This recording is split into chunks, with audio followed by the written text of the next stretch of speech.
I want to say he gets into it with Willie. Yeah. Because Willie starts reading some of his poetry and stuff, which means Willie got into his books or whatever, and they start fighting. But even after the fight, Preach says something to the fact of like, I wouldn't expect y'all niggas to understand because y'all gonna be some factory working niggas, which lets me know that he had it in his mind like he was never gonna be like that. No. He wanted more. And Cochise, to his credit, was like, don't worry about them dudes, man. Like, I believe you. So that, going back to their friendship, like, even after he fought with Willie and the dudes was laughing at him, Cochise was like, don't worry about it, dude. Mm-hmm. You just basically tell them you do you. Mm-hmm. Don't worry about them laughing, because I think Cochise kind of understood, like, you probably right. They probably going to end up working in a factory. Which they did. Which they did. Which they did. And it goes to show you how far dreams can take you in reality. If you don't dream of being great, how could you ever become great? You got to have the dream first. You gotta be able to project it with your mental eye, where you're going to be and what you're going to do to get there, so that the physical manifestation of it has more of a chance of it taking place. Yes. And anybody that's in a successful role will tell you that. One person I always remember is Jim Carrey. And when Jim Carrey, before he even got the part on In Living Color, when he decided, hey, I want to be an actor, he wrote a $10 million check to himself, and he says, I'm going to keep going until I can cash this to myself. That's what's up. And he did. I think after he got on with Ace Ventura and The Mask, and I think by the time he got on with Ace Ventura 2, he was well over 10 million. Yeah, I know at one point he was doing 20 a picture. And Batman Returns, when he played the Riddler, paid him off handsomely. Yes. So everything kind of happened really quick after he was on In Living Color. Which he was amazing in Living Color. Oh yeah. And shout out to Jim Carrey, because Jim Carrey never forgot his brothers. He never forgot the Wayans and what they did for him. And he always, to this day, even still credit them to his success. No, it was a great thing to see what he did with his career.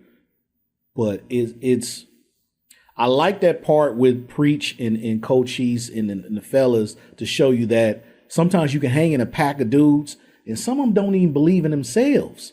Yeah. And you might seem like the weird dude because you got big dreams and ideas. Well, I mean, you feel like the weirdo.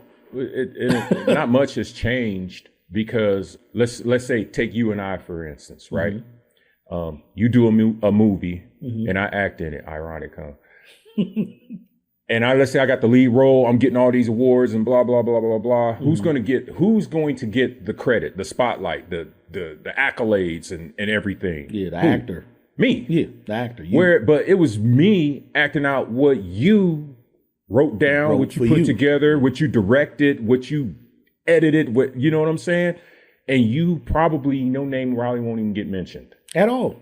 Unless I get up there on an acceptance speech and mention it. You would have to say it yourself. But you are the real star, because if you didn't do that, I wouldn't be able to act. I wouldn't have a job. Yeah. See what I'm saying? So, like I said, it's like that today. And the thing is that those guys that play the background or what have you, when it comes to the whole fame or recognition part, they don't really get recognized. Right. You know, hopefully if you're smart enough, you still getting your paper, you're getting paid. Yeah. Which is the most important part. As long as you're getting paid. Right. As long as I can do without the fame. Just give me the money. Exactly. But, you know, with fame comes the women and all that other stuff. And the adoration. The problems. More money, more problems. More money, more problems. So in Preach's situation, maybe Cochise understood that, because it wasn't a cool thing. Come on, man. A girl comes up, if a girl approached, and this is the 60s now, 64, a girl approaches Cochise and Preach and says, what do you do? Oh, baby, I'm a basketball star. Basketball star, yes. And then you say, okay, Preach, what do you do? And he's shorter, darker, glasses. Mm-hmm. Oh, baby, I write poetry. Let me read you something real quick. Your eyes are blue as the sea that sprinkles from the sky. You know, goofy stuff like that or whatever. And she gonna be like, yeah, I'm gonna go with him. Yeah. You know what I'm saying? Yeah. So it wasn't a popular thing. it probably still isn't a popular thing. I would say it definitely is still not a popular thing to tell a woman. You trying to get the draws, to tell her that you're a writer, it's probably still not gonna get you the draws. Unless you tell her, hey, I ghostwrite for Drake. Thank you. Then it's like, ooh. And you know what she's gonna say? You gotta drop a name. You know what she's gonna say? What? Oh, how can you introduce me to Drake? See, it always comes back to the star. So it's almost like, why even work? That's why they say behind the scenes, behind the camera, behind the scenes is exactly what that is. You are not seen. Yeah. And you have to be comfortable with that. Yeah. Like the whole production could be about you did. Right. But nobody would never know you did it. And you have to be cool with that. Yeah. And let the actors shine how they shine. And hopefully they shout you out. Hopefully. But you can't even be mad if they don't, because you chose to be behind the camera. Yeah. You chose that life. And me as a director, I've always been comfortable with, if nobody don't know that I did this movie, that movie, that's fine. Right. But as long as those actors know what I did for them and what they did for me, we good. Yeah. As long as we had a mutual understanding, I don't care what the public thinks. And as long as my money is right, I really don't care what the public thinks. Thank you. Because to me, it ain't never really been more money, more problems. It's more fame, more problems. Right. Because there's a lot of people with money that nobody know exist. Yeah. So money ain't really the issue. Yep. It's the fame that's the issue. Yeah. The fame brings the issues with groupies and your family knowing that you just got $100 million contract because they put it in the paper, stuff like that. But I want to say they said there's almost 10,000 millionaires in the city of San Jose alone. There's millionaires all over San Jose. Yeah. But you'd walk right past them. You never know they're millionaires. You would never know your next door neighbor is a multi-millionaire. You know why? Because they don't flash it.